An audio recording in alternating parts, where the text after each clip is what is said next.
Download the AllStar app. Make your picks for UFC fights, challenge your friends, level up and win prizes.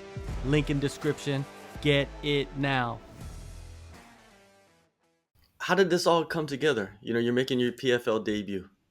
Man, I've been fighting for Combat Night for basically my whole career, and this was always kind of the goal. Was one of the bigger shows, and I was honestly planning on fighting probably one or two more times for Combat Night. And on the 4th of July, I woke up. It was actually my wife's birthday, and she's like, "Hey, your manager's calling you. Wake up, answer your phone, turn it off, whatever." And I rolled over and answered the phone. He's like, "Hey, dude, what's up? Why ain't you answering my phone call?" And I was like, "Man, I'm sleeping. What do you?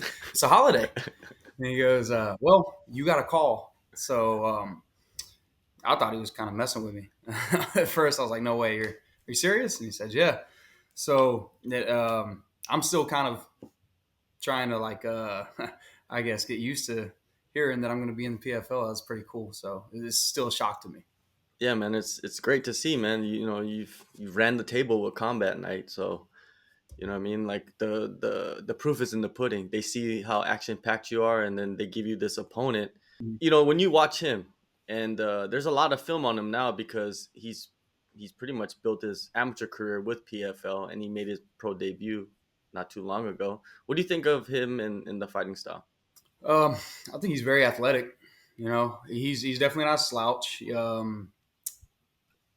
His fights are kind of short, so there's not a whole lot of film to go off of. He did go all 3 rounds in his pro debut. I definitely think there's a lot of areas that I could exploit, in his game.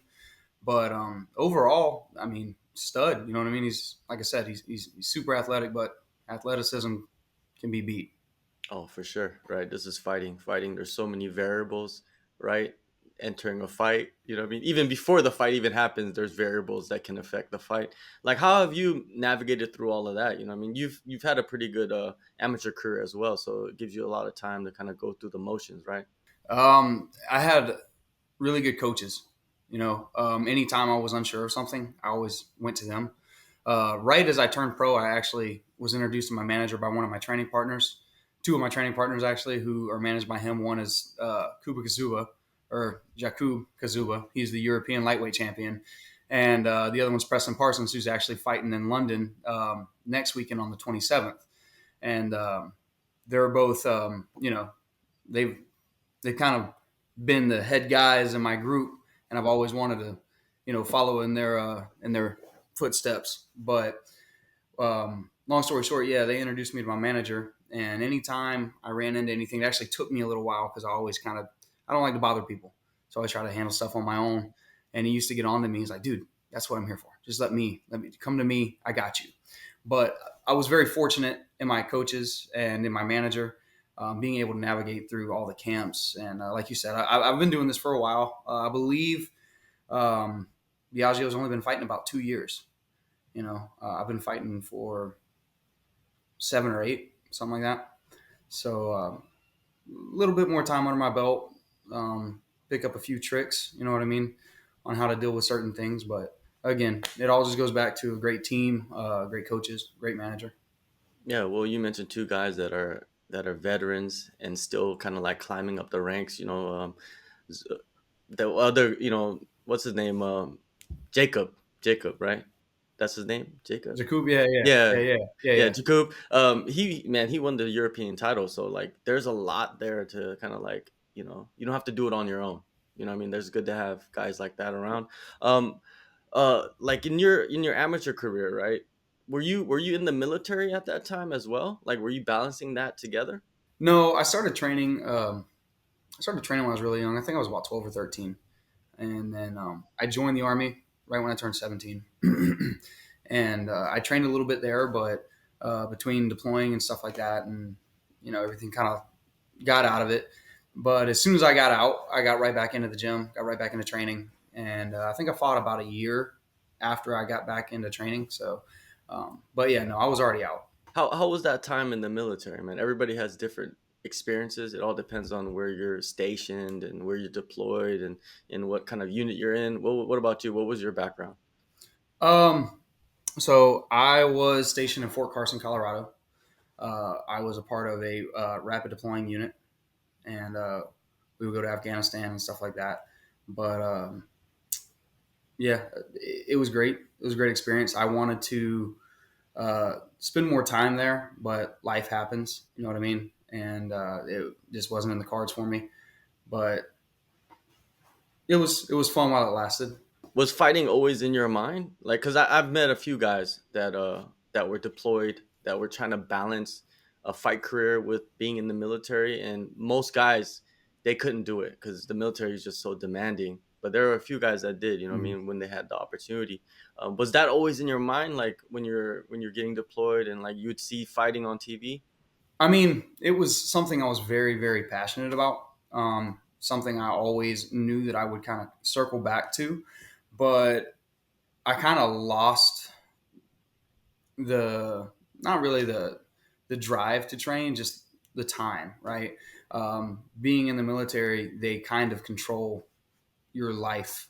You know what I mean, and what you do, and the time that you get to spend at places. So there's a couple guys that were in the military that they got to fight while they were in, but they kind of had that special privilege almost, or permission from them. They had to get the go ahead. But when I was actually, I think I was like 17, almost 18. One of my old instructors was like a multi-time MMA champion for the Army, and he was extremely just like 0 to 100 all the time. I was like, man, that guy's fucking crazy.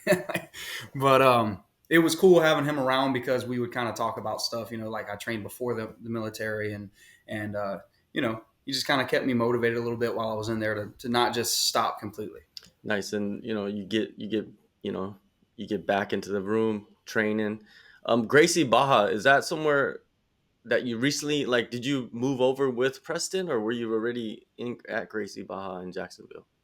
No, so as soon as I got out, about 2 weeks later, I actually walked into Gracie Barra Jacksonville, where the head professor is Professor Roberto Cotero. And I started out there. I never put a gi on in my life. All the training I'd done before that was all no gi, or some kind of boxing or kickboxing, something like that. You know what I mean? I did a bunch of different martial arts growing up.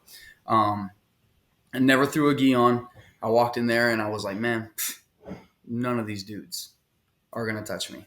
And I think someone who'd been there for like 3 months almost killed me. I'm almost positive. But I've been there now going on 9 years. I'm one of the head coaches there. I help run the school. And Preston actually came over to us because of Professor Roberto. And now he's with us full time. We were kind of cross training back and forth. Me and Preston have been training together probably about 4 or 5 years now. And me and Jacob a little bit longer than that. But yeah, it all kind of, like I said, just kind of came full circle, and now they're both here with me full time, which is awesome. So I don't have to travel to go see them. Yeah, yeah, for sure. Yeah, yeah, that's the problem, right? Just traveling up. But you've been through so many camps with them, man. So it must be just like, just regular for you to get ready for this fight. Even Mhm. it's not really. Is it short notice for you? Um, I don't know if they think that it was. I was actually getting ready to fight August 17th. Mhm. And when he called me, he said August 16th, and I was like, oh no, so short. But no, I was probably, so again, my buddy Preston fights next weekend. So I had been in camp with him for basically a whole month leading Yeah. up to getting that call. So no, luckily it worked out perfect. It wasn't a short notice. I was kind of already in camp. I was waiting on an opponent. So everything worked out perfectly for this. And you guys are opening up the main card, which is kind of nice, right? You get that Yeah. platform, right? That's awesome, like Yeah, man. ESPN and all of that. Yeah, that's that man. That's I'll be honest. To quote my buddy Preston after his first UFC fight, man, this is a pipe dream. Like I can't believe this is happening. It's every time I get a phone call from my manager, he's like, hey man, I got to tell you something. I'm like, oh, I got called off. They don't want me. I got canceled. And he's like, no, and it's something better each time. So yeah, man, this is great. I love it. I'm super super grateful. So you've been in training camp with Preston. Probably before that, you were in training camp with other fighters in your gym. And you mentioned that you are a coach. Like balancing that coaching and fighting lifestyle, how has that been for you? Well, I've been very fortunate. Probably about getting close to 5 years ago, 4 or 5 years ago, I was able to basically switch over to nothing but coaching. This is what I do for a living. I help coach the MMA team. I help coach jiu-jitsu, kickboxing, stuff like that. So that's what pays my bills. Fighting was always something that I was very passionate about and loved doing. It was never something that I ever intended on being able to pay my bills with. That just kind of came with it eventually. So the balance is great. Every day I go to work, I'm basically there to just improve my fighting abilities, and I'm very fortunate, to have that. So. And when you look at your career so far, right? You went pro in the middle of 2023 last year, which is like, dude, just so fast. Boom, boom, boom. Like first round finish, first round finish, first round finish. It almost seemed like you don't have enough time to really show how good you are, like, through the rounds, right? Because it's so quick. But that's also Right. an advantage for you, right? Because you have all of this knowledge from years and years of training that you still haven't shown in the cage. 100%. I've probably had more, well, not probably, definitely had more fight time as an amateur than I did as a pro. Like, my first fight, man, that dude put it on me like there was no tomorrow. And somehow or another, I ended up pulling it out at the last 10 seconds of the last round. And after that, it just built from there. And I remember in my mind, I was like, I got to do it faster than last time. I got to do it faster than last time, and so on and so on. And my last amateur fight, actually, he ended up making it all the way to the second round and couldn't get up to walk to his stool. So they called the fight. But I remember going back to my stool after the first round, and I was sitting down and I could hear my coaches and they were talking to me, and it was Professor Roberto and Preston. They're talking to me, and I wasn't listening to anything they said. All I could think of was, I lost that round. He made it out of that round. I lost that round. And so every time I went back out there, I was like, I have to literally kill this guy now. I have to make sure that I win this round or finish him in this round. And as a pro, it's not necessarily that I have any, I guess, notion of I'm finishing everyone in the first round all the time. Man, I will take the fight wherever it needs to go, however long it needs to go, and I'll do whatever I need to do to win. But it's definitely nice to not have to fight for 15 minutes. Yeah, yes, definitely. Yeah, you don't really ever see like that on, in fighting where the guy just doesn't answer the bell. Like this is fighting, right? Fighters are known to just Mhm. go through everything, fire, whatever. And Yeah. the dude just didn't. Yeah. So Well, like, I'm pretty yeah, sure it was basically he was out. yeah. And when the bell rang, he just happened to make it to the bell before the ref stopped it. But yeah, he couldn't get up and walk out of the cage. So It yeah, it wasn't like I don't want to do it no more. it must have been nice to you beat the shit out of somebody so bad that they don't want to fight you anymore. Like that's especially in It is. fighting. It's like the top. That's the best. That's like perfect performance, to be honest with you, without actually finishing the guy. Yeah. Yeah. That it was a pretty cool feeling, and it was cool the way it happened because right when the bell rang, when I stood up, we were sitting right in front of where they put my stool. So when I stood up, I looked down on him and I just kind of put my hands on my hips and I looked down and he wasn't like moving, wasn't trying to get up. So there's actually a camera shot of him laying on his back and I'm standing directly over him, just like looking at him like, get out of my corner, dude. I gotta get coached. Go to your corner. I see that they try to match him up again with you as a pro. Was they trying to get revenge Yeah. on you? Dude, I don't know, man. Like, I actually did my first podcast interview for that fight. It was my first podcast ever. And what was crazy is in my mind, I was like, he hasn't fought since we fought. It's been about a year and a half. I fought twice as a pro at that point. And I was like, man, and I finished that fight pretty dominantly. I was like, I can't believe that he wanted to fight me again for his, for his pro debut, for his first fight back after that. I was pretty confident going into that. And then the day of that fight, like the morning of, it was 6 a.m. My coach called me. And for whatever reason, they wanted to give it to me at 170. They wanted us to fight at 170. And I was like, so you mean I don't have to kill myself in a sauna? Okay, darn, And he called me and he's like, hey man, how far off of weight are you? And I was like 1 pound. And he said, stop cutting weight and go get something to eat right now. And I was like, why? And it happens to me all the time, man. They always say, my training partners are always like, man, it's not a Korey Taylor camp unless you have 3 different opponents. Like always. I always get dropouts. I always get a last minute guy. And but I guess he tore his shoulder the night before warming up, which is, I mean, whatever, I guess. So they found me someone on like a 24-hour notice. So I can also see though, looking at my record, especially my pro record, they're like, man, this guy hasn't really fought any big names or nothing like that. Well, I'll be completely honest with you. It wasn't necessarily always intentional. Like sometimes we just had to find a dude to fight me.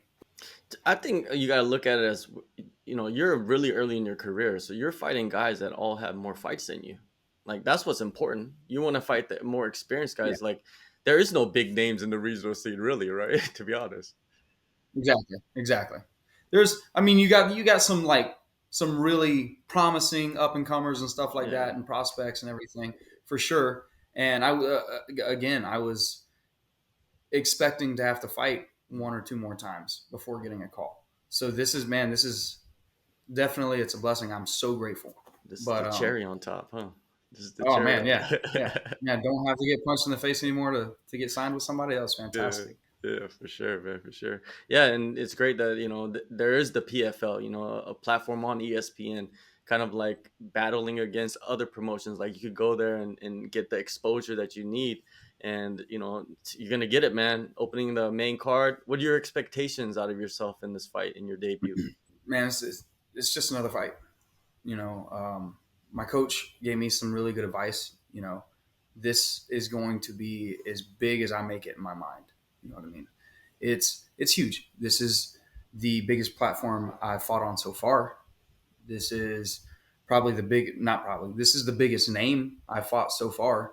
But at the end of the day, it's another dude standing across from me in another cage. I'm going to go out there and do it. Like I said, whatever I need to do to get him out of there. I don't like to go 3 rounds. So. Yeah, well, we know that. We know you don't even like to go 2 rounds. That's a lot of time, man. I'm trying to say. I don't get paid by the hour. Yeah, exactly. I see. Is that the Filipino flag in your bio? Yeah. So my dad's Filipino, my mom is white. I'm half Filipino, and it was funny because my manager was like, Steve was like, "Man, what flag do you want?" I said, "Bro, I'm American. What are you talking about?" Like, I'm super proud to be Filipino. And if anybody asks, it's not like, oh, I'm American. I'm like, yeah, I'm half Filipino, I'm half white. Like, I'm super proud. But I mean, like I said, I fought for the United States of America. Like, I'm American. Mm-hmm. So they put it on there, and one side of me is like, man, I wanted to be American, but I'm not upset. It is what it is. It is my heritage. However, my mom's, like I said, she's white, so she's like, oh, okay, you forgot about us. So. I love that you guys could like talk to each other like that. That's good. That's fun. Oh yeah. My mom's always cracked on me like that, but it's funny. Well, you are half Filipino, so it's like you gotta promote yourself as both, I guess, because you never know like what kind of audience that you're reaching.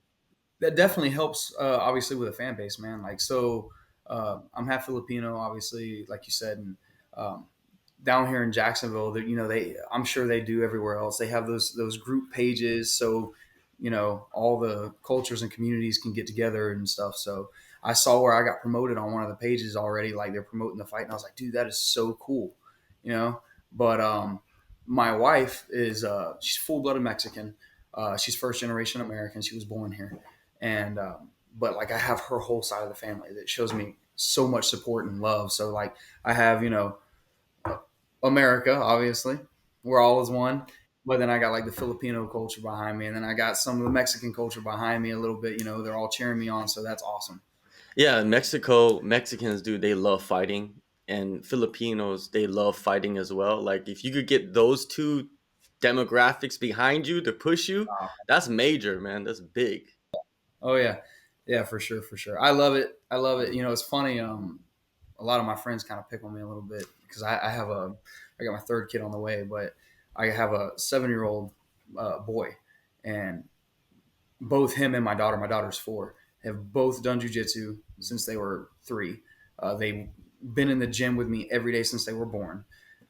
That's all they've known. And then about a year or 2 ago, my son started playing soccer, and my cousin goes, "That makes sense." And I was like, "What?" And he said, "Dude, that kid's Filipino and Mexican. There's only 2 things he's going to be good at." I was Yeah. like, "Oh, soccer and fighting. I got it. Okay." Yeah. That's definitely true, man. Definitely true. Man, you get your opportunity August Yeah. 16th. You don't even have to go very far. You just go down south a little bit, Hollywood, Florida, PFL 8. Very nice. Man, I'm telling you again, as ecstatic as I could possibly be and as grateful as I could possibly be, I have come up with some really bad dudes. You know what I mean? Like so many guys all the way down. You know, I trained down in Orlando uh, with some of the fusion guys down there. There's a crap ton of UFC fighters down there. But my home base has always obviously been Gracie Barra Jacksonville, and there's several UFC fighters out of Jacksonville now. We in 2021 there was none. There were no fighters signed to any major promotion in Jacksonville, Florida. And in 3 years, I believe I'm the 6th one now, which is absolutely amazing. I'm super honored to be a part of that. You know what I mean? Um, but it's out of all those guys, none of them have really got to have their first fight in their home state. You know what I mean? You get to the UFC and you're going all over the world. You get to the PFL, you're going all over the world. So for me to get, signed to the PFL, be on the main card, get to be on ESPN, and I'm doing it in my home state is, dude, I could not ask for more. This is incredible.